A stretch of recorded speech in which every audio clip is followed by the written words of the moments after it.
নমস্কার, welcome to our podcast.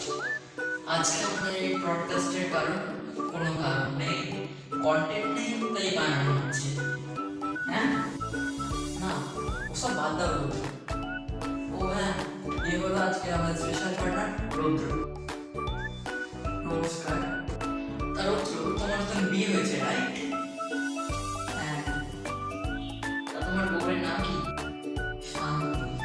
শান্তি, wow. কি? না মানে ওই শান্তি কথা শুনতে মনে পড়লো যে মানুষ মারা গেলে তার আত্মার শান্তির জন্য শ্রাদ্ধ করা হয়। এই মানে আমার এই অশান্তিপূর্ণ জীবনে শান্তি পেতে গেলে আমাকে ভুলে যেতে হবে, শান্তি পেতে যেতে হবে। হ্যাঁ, তো কথাটা হচ্ছে এ হ্যাঁ, তো কথাটা হচ্ছে এ